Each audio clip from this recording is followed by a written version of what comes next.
Julia Dhulia से आई हूं, कहीं बैठी हो तो हाथ जरूर हिलाएंगे, और जहां भी बैठी हो दोनों हाथ अवश्य हिलाएं। मेरे भाई का बेटा वंश उम्र 2 साल का है, जिसका फोटो आपको दिखाया। 29 अगस्त 2022 के दिन 12 लीटर गर्म दूध के बर्तन में खेलते खेलते गिर गया। दूध के बर्तन में गिरा, उस दूध के 12 लीटर दूध जिस गर्म पात्र में उकल रहा था, उसके अंदर वो 2 साल का बेटा चले गया। मालूम नहीं पड़ पाया, उसी में उकलता रहा।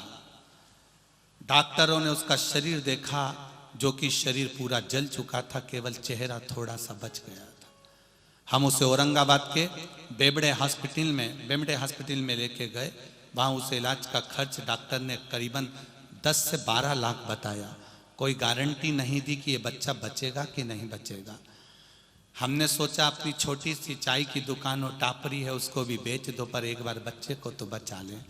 बड़ी रकम जमा करना थी, कुछ भी नहीं था। कुछ थोड़ा थोड़ा पैसा इकट्ठा करा, बाबा से विनती करी, बाबा की कृपा, और उस बच्चे को इलाज के लिए आए हुए हैं क्या? ठीक है, पीछे हाथ हिला दो एक बार। श्री शिवाय। बच्चा भी आया है साथ में। श्री शिवाय नमस्तुभ्यम। बच्चा साथ में आया है?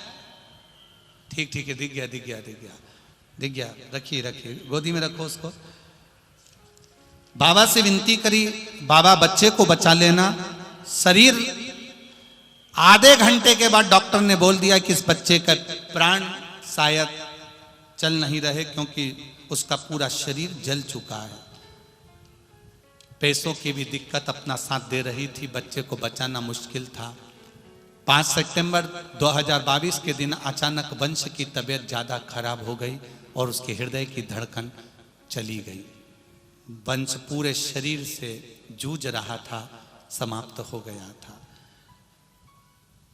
एसपीओ लेवल कम हो गया, बच्चे का आंखों में हम लोगों के जल था। उसी वक्त बाबा की कृपा से भोलेनाथ जी पर 1 लोटा जल किसी के कहने पर हॉस्पिटल में कोई ने कहा चली जा। मैंने सीहोर वाला महाराज की कथा में सुना है, 1 लोटा जल तो चढ़ा। 1 लोटा जल चढ़ा कर आई, बाबा का जल लाकर उसका शरीर काम करना बंद कर दिया था, हिलना डुलना बंद कर दिया था। उसके मुंह में वो पानी की 1 बूंद दी, और आज मेरा बेटा ठीक होकर मेरे साथ पंडाल में आया है। मैं प्रणाम करती हूँ। आया है बाबू, एक बार गोदी में ले लो उसको, हाथ हिला दो। श्री शिवाय।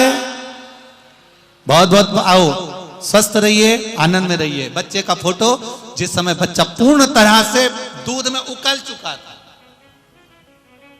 शिव तत्व, बैठिए बहन। श्री शिवाय नमस्ते। शिव तत्व किसको कहते हैं? शंकर का गुणगान, शिव का स्मरण, भगवान शंकर का मंत्र जाप किसको कहते हैं? ये वही समझ सकता है जिसके भीतर शिव समाया होगा। और एक विश्वास के साथ आप लोगों से कहना चाहूंगा, जितने लोग आस्था पर कथा सुन रहे हो, जितने फेसबुक यूट्यूब पर सुन रहे हो, और जितने लोग मालेगांव की ये पवित्र भूमि पर बैठकर कथा सुन रहे हो, आप दिल से उसकी कथा सुनना। इस वाणी का, इस व्यासपीठ का एक शब्द हो सकता है हॉस्पिटल में पड़ा हुआ कोई व्यक्ति, कर्जे में डूबा हुआ कोई व्यक्ति, गलत व्यसन में पड़ा हुआ कोई व्यक्ति को आपके द्वारा निकली हुई वाणी से भी बाहर निकाल सकता है। जैसे उस मां को कहा किसी ने, सीहोर वाला महाराज कहता है एक बार चले तो जा शंकर जी के मंदिर में। उसने पत्र में लिखा, जब वो सीहोर वाला महाराज कहता है, चिल्ला चिल्ला कर कहता है 1 लोटा जल सारी समस्या का हल, तो जा। 7 साल में उस बच्चे की वाणी वापिस आ सकती है जो वाणी नहीं थी। जब वो वाणी मेरा महादेव दे सकता है, वो देखो उस माँ के चेहरे की खुशी, उस माँ के चेहरे की रौनकता, जिसका बेटा 7 साल बाद बोला हो, उसका आनंद देखिए कि कितना होगा, कितना आनंद होगा। आदरणीय